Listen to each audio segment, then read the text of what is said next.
Hi everyone, I'm Rosie and this is Flying Flusky. And we can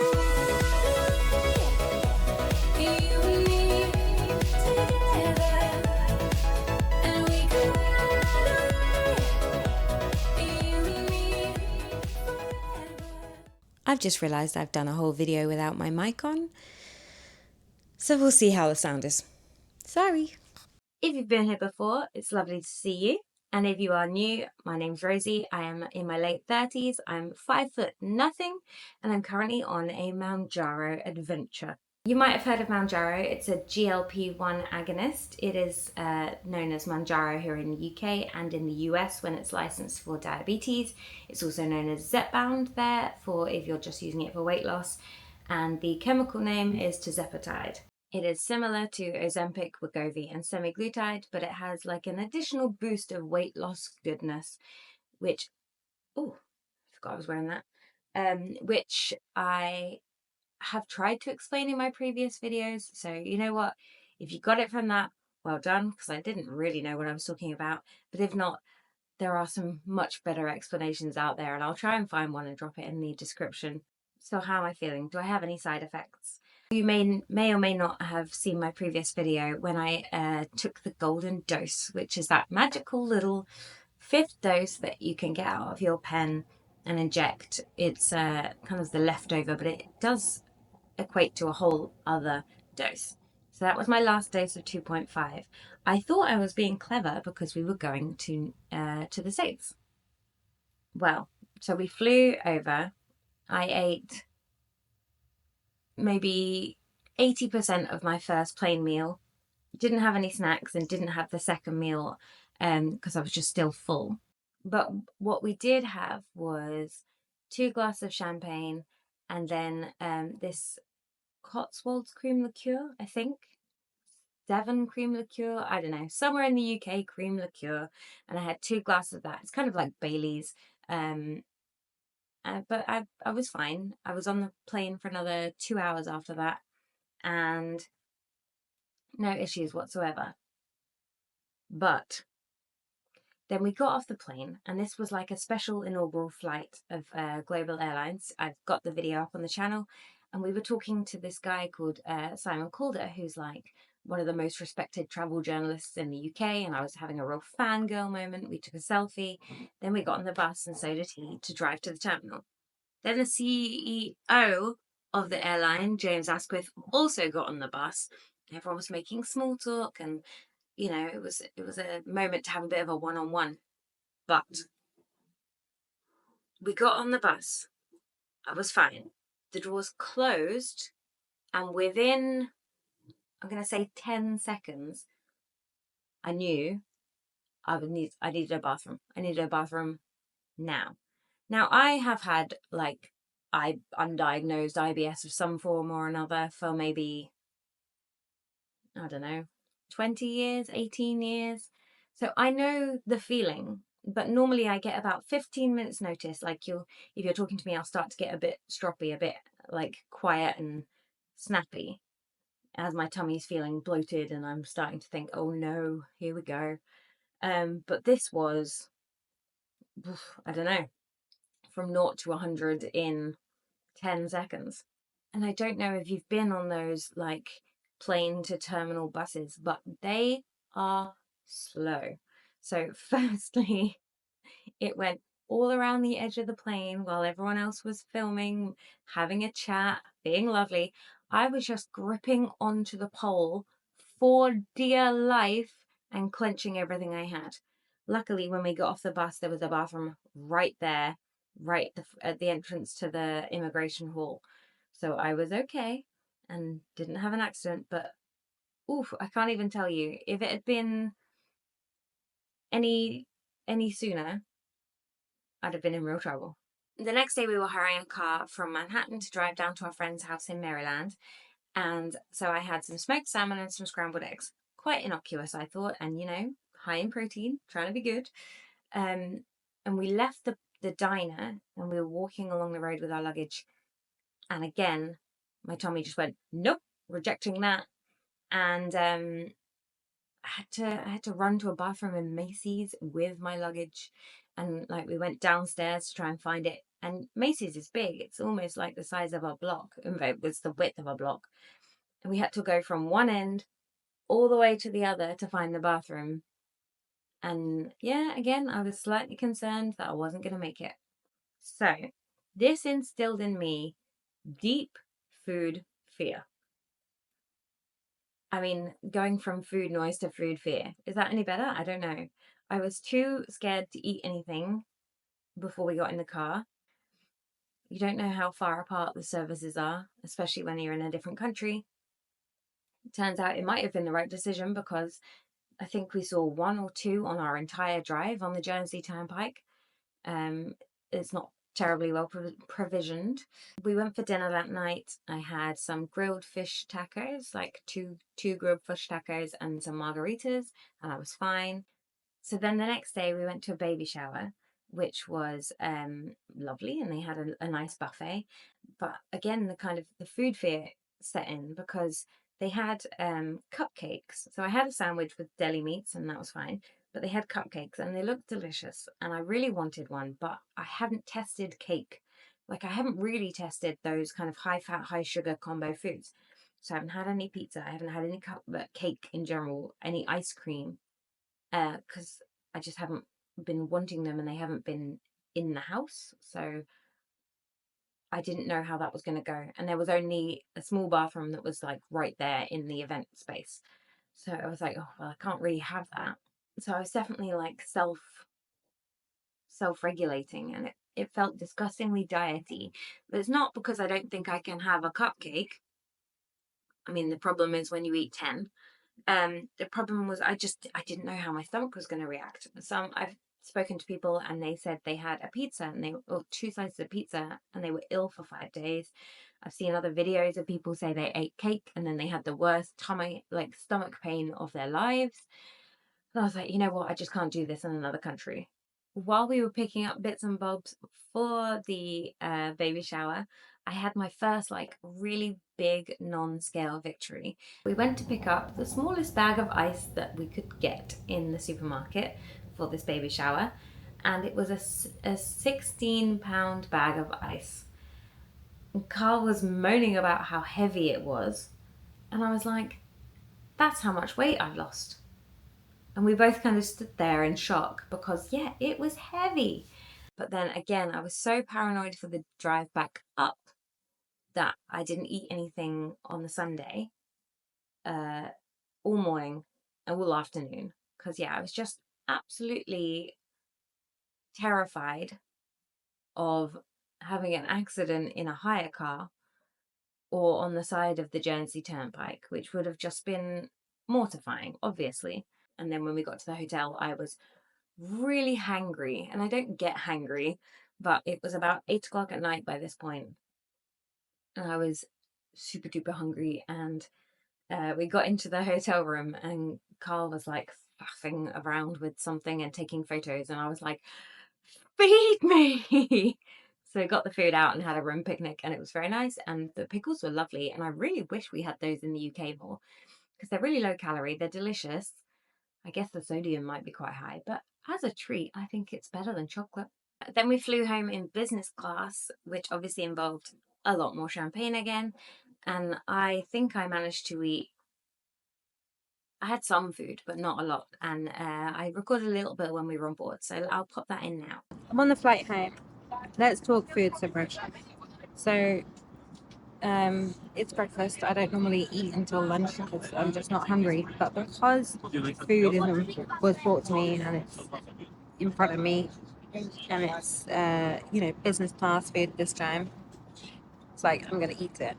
I didn't have anything in the lounge in terms of food, so that I had some space. I ate.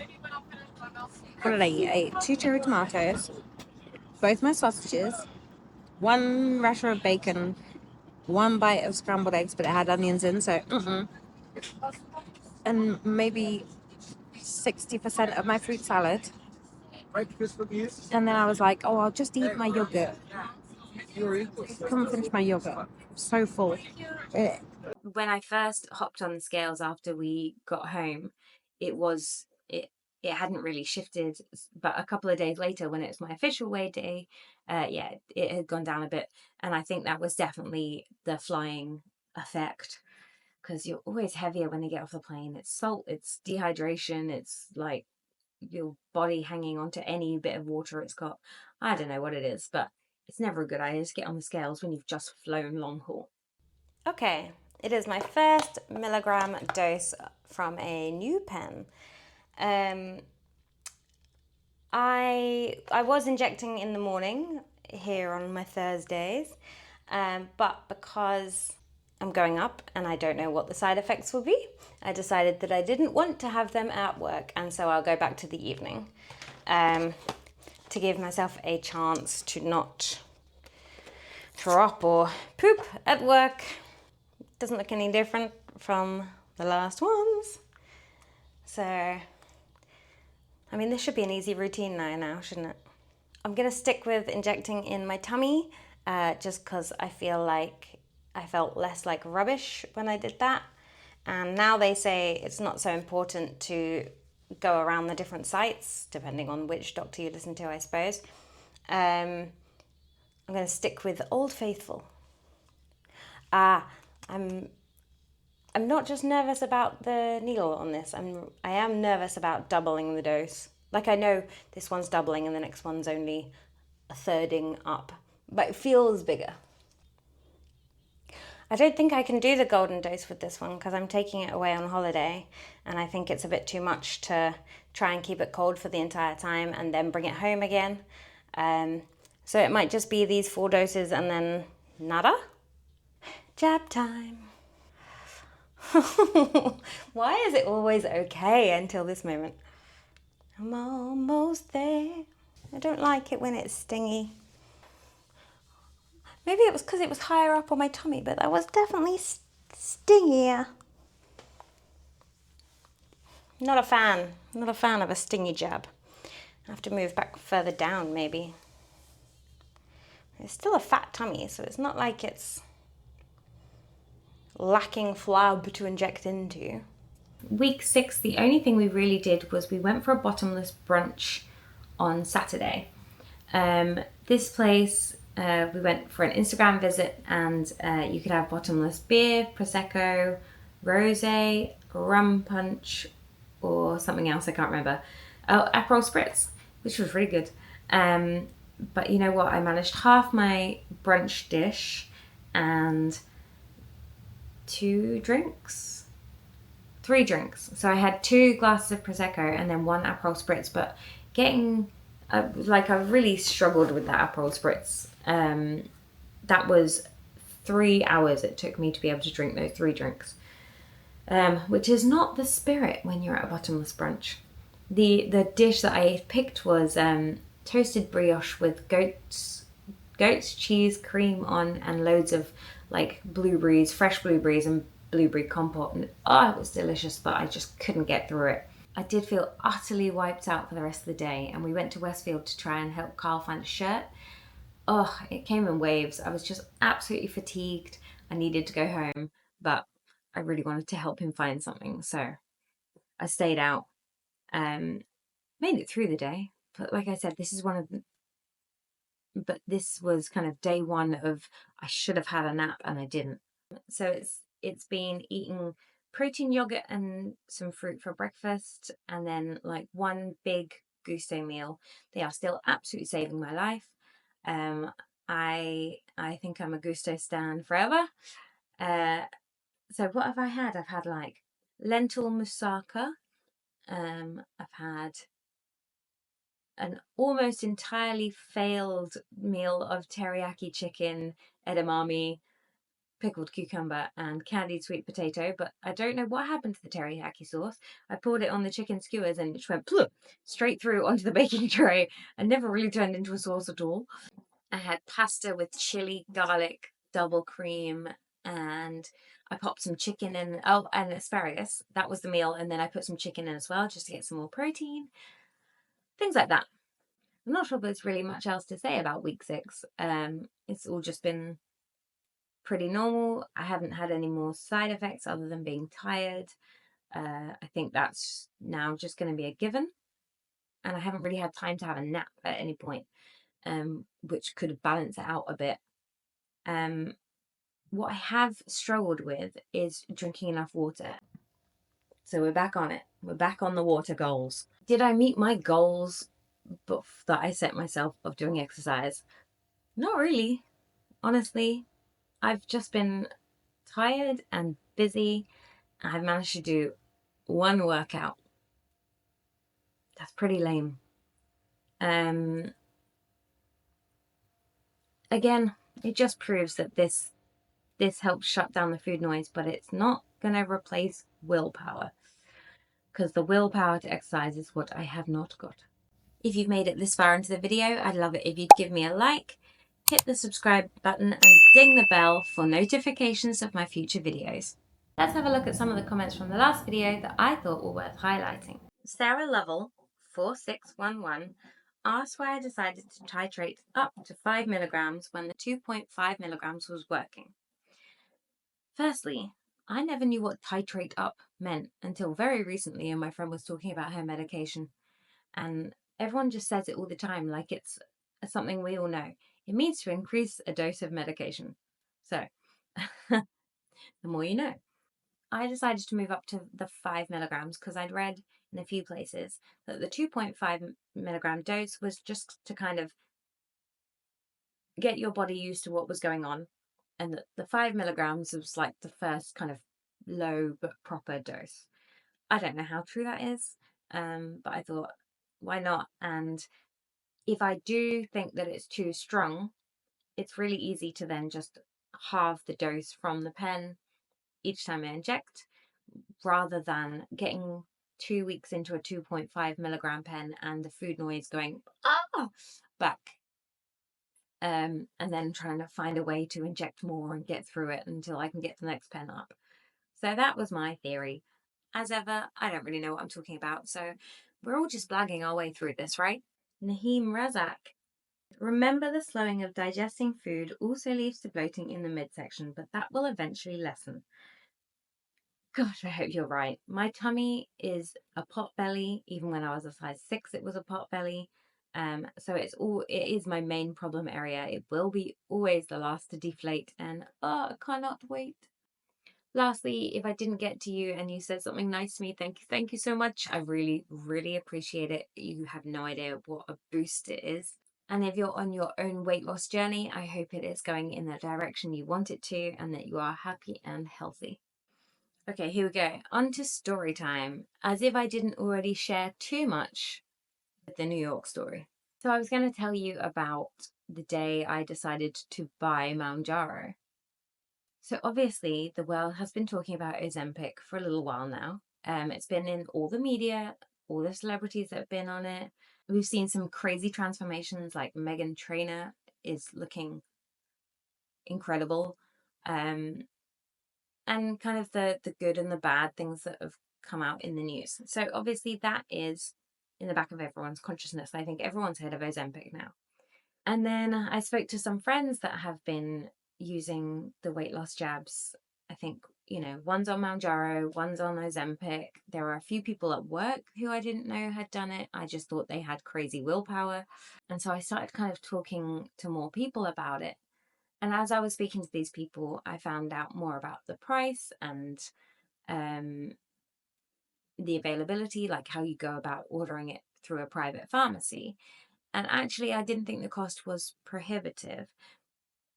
My other half did. He didn't want me to go on it, partly because of the price and partly because he was a bit worried about the legitimacy of those pharmacies and whether what you were getting in these pens was what it said it was, whether it was the strength it said it was, or whether I was just going to be buying some dodgy Facebook marketplace goop. Oh, no offense, goop. And so I kind of dropped little hints about it, making little jokes about it, and it never landed well. So I was like, oh, well, it's obviously something I can't do.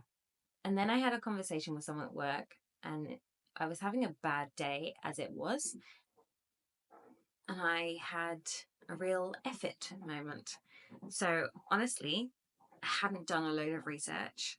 I probably should have done more. I knew bits and bobs. I knew people's personal stories. I didn't really know how it worked. But I just, yeah, I thought sod it, and I ordered it. It was just me and one other girl in the area I was working, and I said, you had to send in photos of yourself holding the date. I said, take my photo, just take it. Took one from the front, one from the side, and she went, suck it in. And I was like, well, I can't, and that's sort of the point. So yeah, they're awful photos. But off went my first order. And then obviously immediate buyer's remorse. But you can't really return it. So I was like, oh crap, I've done this and I haven't told him, and I've ordered Mounjaro.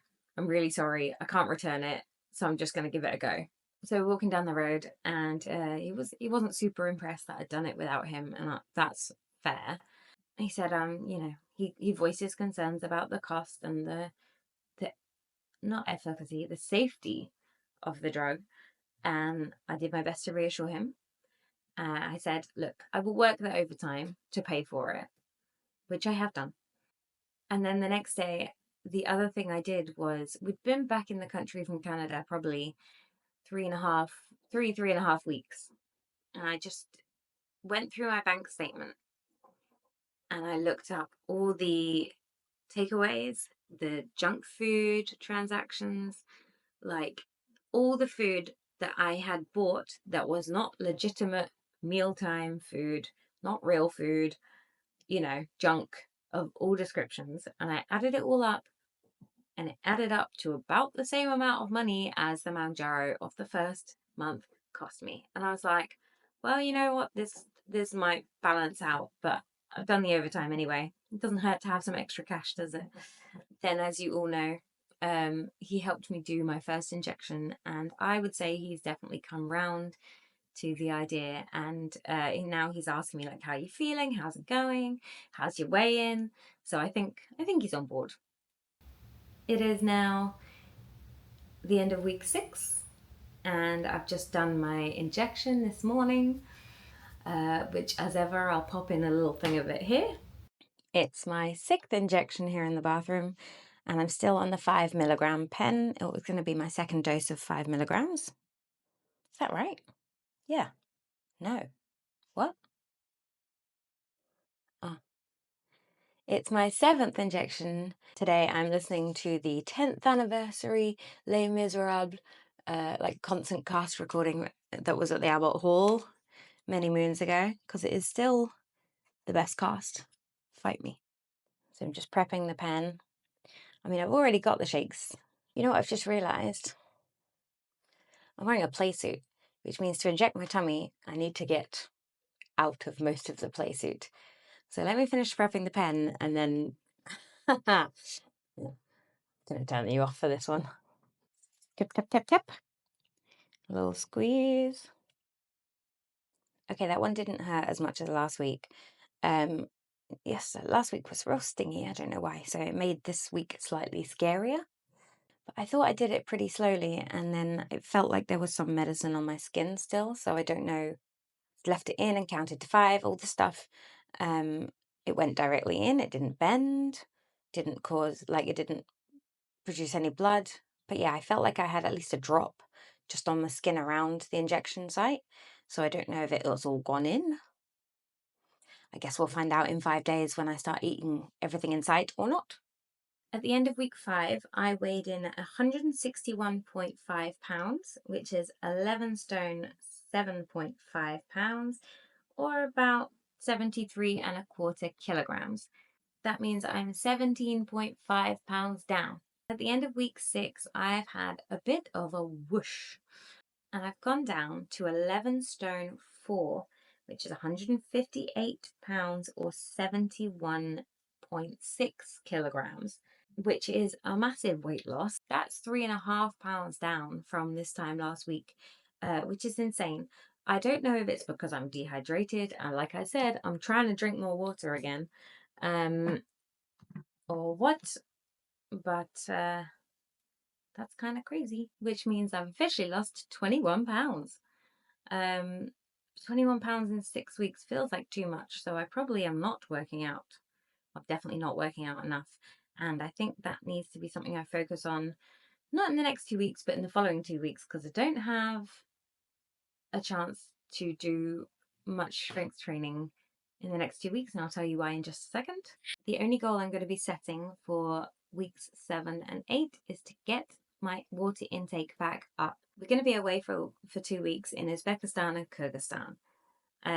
So they have a nice meat heavy diet. I think melon and lamb will be featuring prominently on my menus for the next 2 weeks. I feel like I've rambled a lot in this one, so apologies for that, but there's just so much to say. Thanks for sticking around if you have made it this far. I massively appreciate you watching. It's nice to have someone to chat to about it, even if it's just me talking at you and all you have is a comments box to reply. But I massively appreciate it. I've tried to reply to all the comments I've got. If you feel like you have a question for me or I haven't answered something properly, please do let me know and I will try my best in the next one.